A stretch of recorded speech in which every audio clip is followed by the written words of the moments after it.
Okay, I'm going to be doing a video for you today about cleaning a modern semi-automatic pistol. Now, this information is going to be fairly generic. We're going to be working on an H&K VP9, but as I said, it's fairly generic information. Most of it will carry over to all other semi-automatic pistols, even pistols that are all metal instead of polymer. Now, every pistol has its differences. Parts are different, though they generally have similar uses and functions, and they're generally in the similar areas. So, for the most part, it'll all carry over, and I'll point out any special information or anything I feel I need to at the appropriate time in the video. Alright, get started. Have a selection of various cleaning products here and some general things you would use for cleaning. EWL from Slip 2000. If you've seen my video about this stuff, you know why I like it. It's cheap compared to most of the modern CLP type lubes available, while being just as good, maybe even better. And it really sticks around. It doesn't drip off and things like that.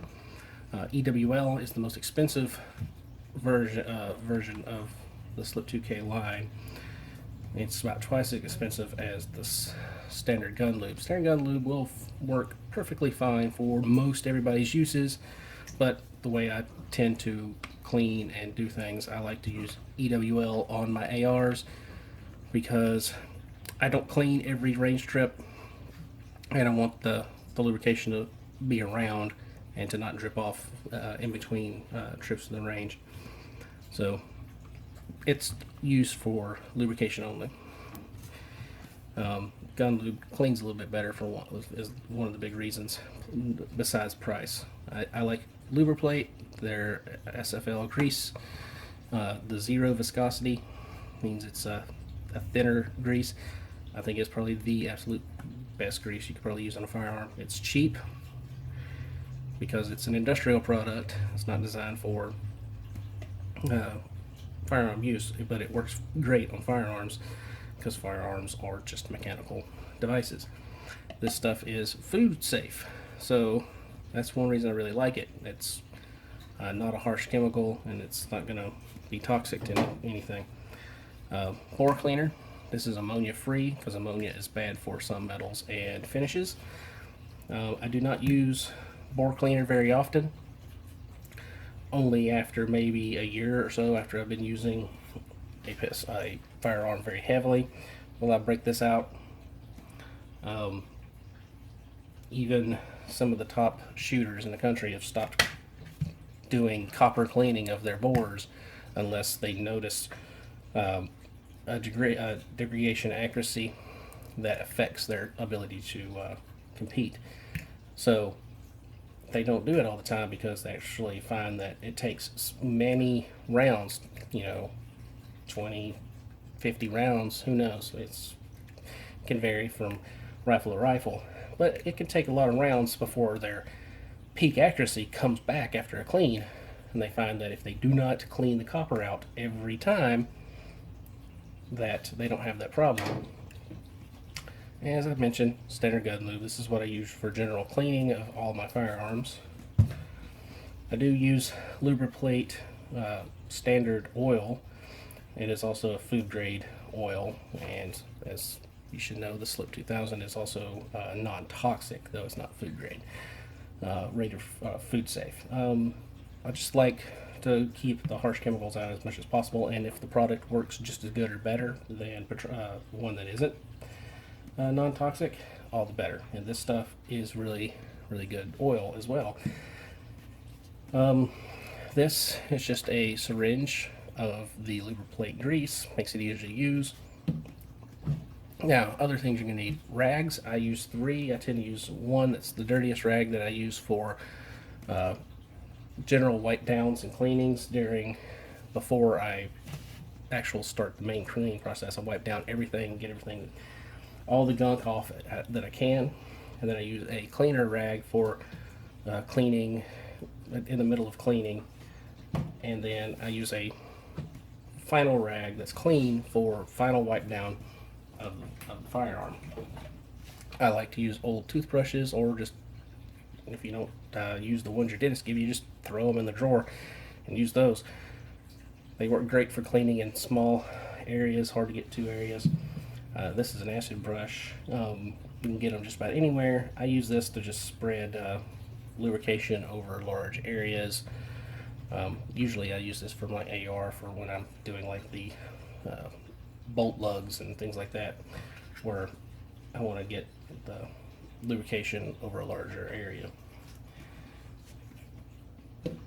I have a little paintbrush. I use this to spread grease and other things into nooks and crannies that need it, usually the slide rails on the pistol. And Q-tips, you can use regular Q-tips, or you can order special ones or get them from a medical supply store, wherever. You don't have to have these. These I got because they have a fine tip on one end and standard on the other end, and they're good for that. Then you're going to need a good board brush and patches. I like the Otis stuff. I find it's good quality and easy to use. So that's what I will be using today. Now, as you can see, the pistol is clear. I have to be honest, it's also clean, because this is the second take of the video. My camera died in the middle and I didn't realize that, so I'm reshooting. Now, every pistol takes down a little differently. Follow the instruction manual that comes with your pistol. If you didn't get one because you bought it used, most are available online, or you can find the information online somehow, or if you absolutely have to, call the manufacturer. They will be able to help you out. So,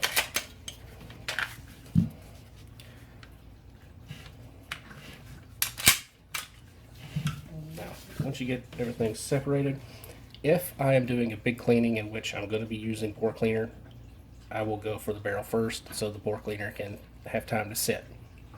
If not, I just take parts as I see fit and go from there. Now, when it comes to cleaning, you do not need to get a firearm spick and span with every speck of dirt out. As long as you get the major areas, everything wiped down, and then lubed properly, you're going to be fine. Especially with a modern firearm, they're designed to work even in some fairly adverse conditions.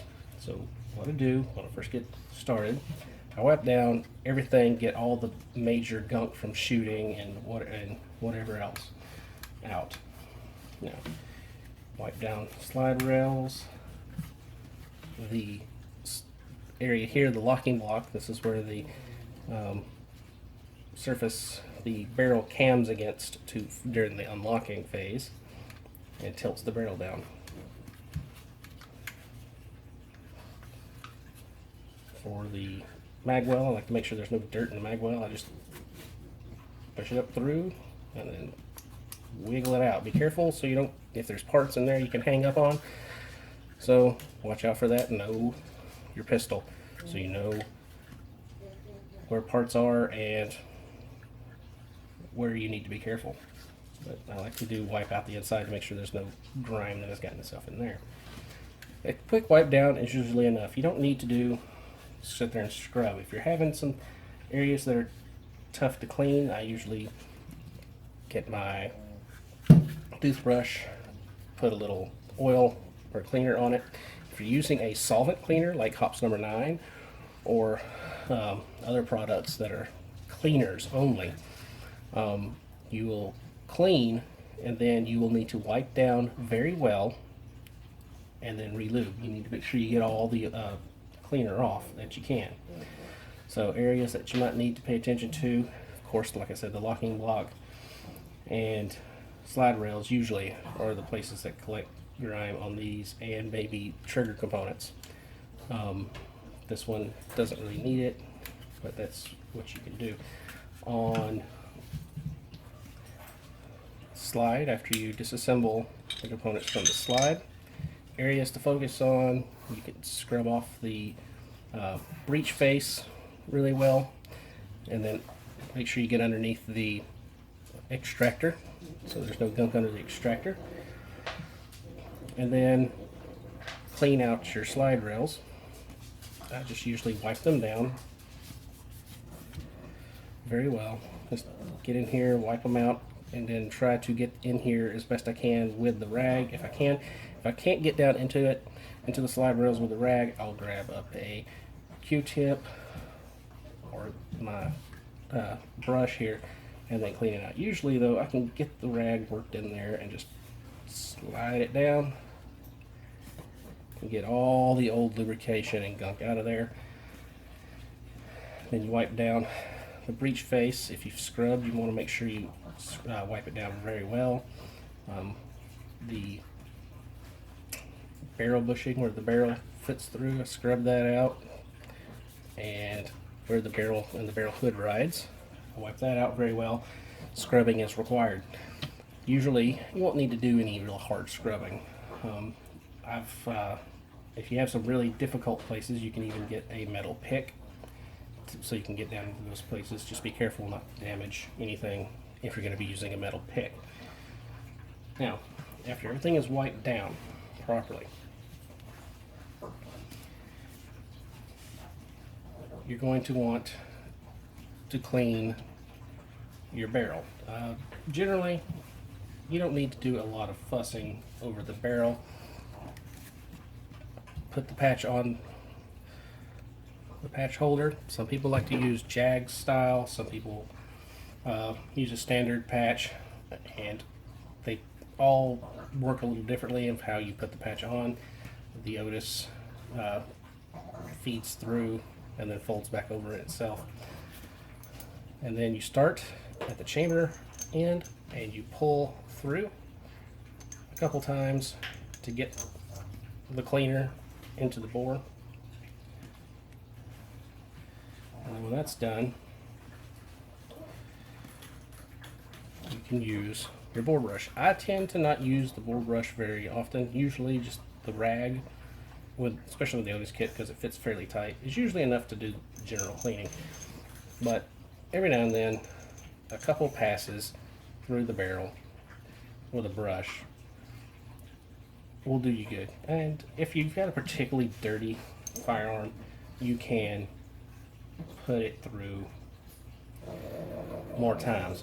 One thing I like about the Otis kits, the patches are designed to be used more than once, so you save on patches. But then, since there's still a little oil left on it, I just pull it through again. It'll pull out all the excess gunk that came loose from using the bore brush. Then, depending on how saturated your patch is, this may be good enough. If you feel you need to, you can use a clean rag or a clean patch and pull through to remove the last bit of material and to get excess lubrication out. Since I didn't put very much at all on this patch due to the starting off with a thing fairly clean anyway, that's good enough for me. Now, after everything's wiped down, and you wipe down your recoil spring assembly, or if it's a standard recoil spring and guide rod, you will wipe those down, and then it's time for lubrication. I start with the slide first. I use grease always on slides, on the slide rails. I put a couple drops down each side, 2 or 3 drops, directly down into the slide rail. Then I'll use a little brush, and I will spread it evenly all the way down the slide rail on each side. Now, if you are using this firearm for defensive reasons, you will probably want to use a little less lubrication, especially if you carry, because dust and lint and things can get attracted to any kind of wet lubrication. So what I would do is I would do the same thing, and then I would take a clean rag and then just wipe off excess that I could get to. Just a quick swipe down just to get excess, so only the rails have any in there. And then I would call that good for the rails. Now, other places I like to put a little grease is on the face of the sear that engages with, or the face of the striker that engages with the sear. Anywhere where the barrel hood rubs on the inside of the slide, I put a little on there, and usually I have enough grease on the brush to hit those areas, because it don't require a lot in those areas. They're usually just small. Just a little bit of grease there. I put a little bit of grease on the barrel bushing area of the slide where the barrel rides in the slide. And pay attention to your striker block. Most pistols use a plunger style. This one uses a lever. I will put a little drop of oil on the rotating section and then move it to distribute. The little tab that rides against the trigger bar, I'll put a little oil or a little leftover bit of grease from the brush onto it. And then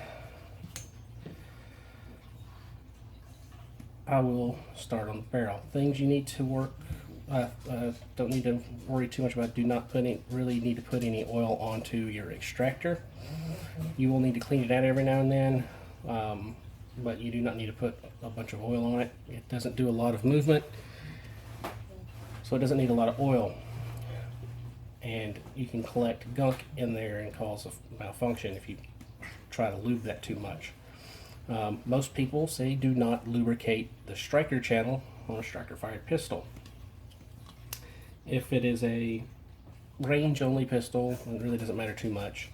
But if it's a pistol you're going to be using for defense, probably need to keep it dry so lint and gunk don't get in there and slow your striker down and prevent it from discharging the round. Now that's ready to go. I put a little on, a little drop here and distribute it. So that's where the barrel locks up against the slide. Now we'll start on the barrel. The barrel, I just put a stripe of grease on the barrel. The barrel is a sliding part, so I like to use grease on all sliding parts. Now I have a noticeably thin little coating of grease, and that is enough grease for the barrel. If you're using it for defensive reasons, like I said, you can wipe off a little bit of the extra, or you can use an oil and wipe it off. That way you'll have less wet lubricant to attract any lint and dirt. I put a little where the locking area is on the hood. Make sure it's got a good amount of lubricant, and then put a little bit in the camming surface of the barrel. Now it's properly lubed up, ready to go. Remember, if you're particularly dirty, you may want to make sure you scrub off your feed ramp. Those can get fairly dirty sometimes as well, so that's another area I forgot to mention earlier. The barrel back in place. Now it's time for the recoil spring. I put a couple drops, since this is a captured spring. I put just a couple little tiny drops inside there that will distribute as the spring compresses. I put a little on my finger, smear it around, and then wipe the outside of the spring, and that's enough lubrication for that, and you don't need a whole lot. And then put your recoil spring back in place. Now we can move on to the frame. Areas to pay attention to: the locking block. I'll put a little grease on there on the top and bottom section because they both will see wear. Then just spread it around. Same information applies here. If for defensive pistols, use a little less. This is a ranged pistol only, so I like to make sure I have a visible amount of lubrication to help reduce wear, because these will see many hundreds of rounds before they get cleaned again. A little bit on each slide rail, and then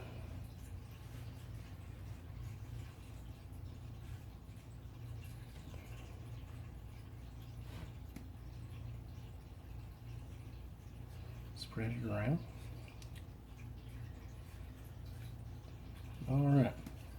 Now, the sear surface that engages the striker, as I mentioned before, put a little grease there. This particular pistol has the trigger bar comes back and hits a connector that then rotates the sear out of the way.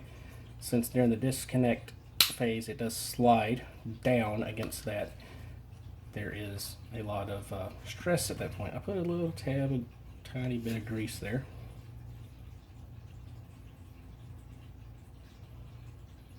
Getting out. There we go. Try not to squeeze too much. All right, there we go. A little bit there. This connector on this particular pistol is a tab that rides in a groove of the slide. So I did put a tiny bit there since it does slide against other parts. Tiny bit there. And this is the part that engages the striker block. I'll just put a little something there to make sure it's lubricated. Now, other areas, the trigger and trigger bar and things will need lubricated from time to time. They will not need lubricated every time you clean. For the most part, they will stay fairly lubricated unless you strip out all the grease and everything. If you feel, like I said, if you feel it necessary to do it, I tend to only do it maybe once a year, only if I've used a pistol very heavily. And if I don't, I won't do it every year, maybe once every couple years. So it just depends on how much I shoot and how gunky the thing seems to be going. Use an aerosol degreaser, something that's plastic safe. There are special products designed for guns, and there are products that you can use. Do some research. You don't want to get something that will melt the plastic or cause damage to a finish. And then, when you're done, you'll need to make sure it's dried out very well. Use a little compressed air, canned air, or a compressor turned down to about 20 psi. Then you need to make sure parts have something to coat on, some kind of coating on them to make sure they don't rust. Most modern pistols don't have that problem due to polymers and the coatings on the parts themselves, but it doesn't hurt. You can use some very thin aerosol grease, something like rim oil, which I don't like for lubrication purposes, but for general protection of parts that aren't going to be seeing extreme duty, like being dunked into the ocean, it's probably going to be work pretty well. But after you spray that in, you're going to spray out all the excess with some compressed air again, and then wipe off the excess that comes out, because you only need the thinnest coat when you're doing that, and then you can lube all the parts that need lubed properly afterwards. Now, if I get all the parts lubricated, I want when I mentioned the disconnector, it rides in a little groove right here. I tend to put just a little tiny bit there and smear it, and then on the barrel where it slides. I also put a little bit right where the slide stop will hit, just a tiny bit, just whatever's left over, on the brush, just to protect those areas. Now everything is properly lubricated and it's ready to go back together.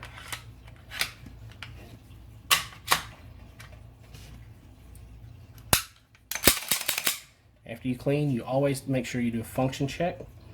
You'll point the pistol in a safe direction,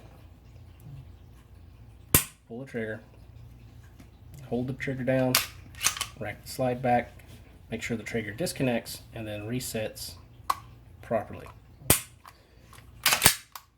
This one is working fine. Magazines. You can take these apart fairly simply. If, most of them all take apart the same way. You push the button in the center or somewhere on the base plate, and then the base plate will slide off, and then you can remove the spring and follower. Be careful. Like I said, spring, so it can go shooting off if you're not careful. You don't need to do it all very often. I clean them every few thousand rounds or so, or whenever they start to get a little dirty. Defensive pistols I might clean a little bit more often, but I tend to keep separate magazines for defensive use. I will use some for the range, and then I use others for defensive use, so they don't get as much use and they don't need cleaned as often. So after everything's cleaned and reassembled, I grab my clean rag and I wipe down the whole thing. Okay, and that's it. And you can see it's a pretty simple process. You can make it more complicated if you want. If you're really detail oriented or a little OCD and you absolutely have to have all the parts spick and span, go for it. It's unnecessary most of the time, but if you want to do it, you can. I usually recommend against it because overzealous cleaning is the time when you're most likely going to break something or lose a part or something because you've disassembled it a little bit more than normal, and now you've lost a part and you have to get a new one, and that can be expensive and time consuming. So you know, that level of care that I demonstrate is enough for a modern pistol. Even older pistols, they are not delicate. They will operate well when properly lubricated and maintained. They should work just fine without having to be strip cleaned all the time. So don't think you need to do that. It's a lot of times guys will get into the military, maybe it's their first exposure to a firearm, and cleanliness tends to be drilled into your head in that situation, partially because it's busy work for the soldiers. It keeps them busy instead of sitting around, and partially because of the fallout from the issues the M16 experienced when it was first issued, without any cleaning kits or proper training on maintenance. And it kind of went a little overboard, and everybody started thinking that these things needed to be absolutely just spotless clean, and they don't. And it's the same for most pistols. As far as metal frame pistols, especially if it's a steel frame or a steel slide with a alloy frame, they tend to like to be run a little bit wetter, so I tend to use a little bit heavier layer of grease on the slide rails. For example, SIGs are well known to be run wet on the slide rails to help prevent wear of the steel against the aluminum. Now, if you're going to be using it for defensive reasons, as I've said, use a little bit less grease, but you definitely want to use at least a thin coat of grease on something like that because of the two different types of material, and it can cause accelerated wear. I've seen pictures, people who use less lubrication on their SIGs where after 1,000 rounds they'll have a lot more wear than I have on my pistol with over 1,000 rounds on it. So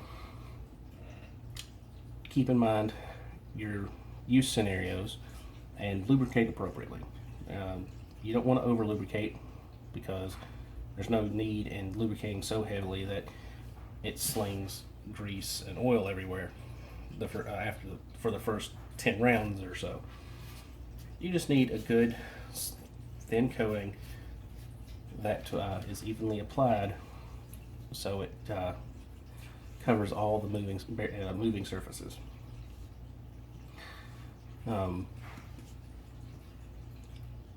So it's not complicated, and a lot of people try to make it that way. And as you've seen, it can be very simple if you let it.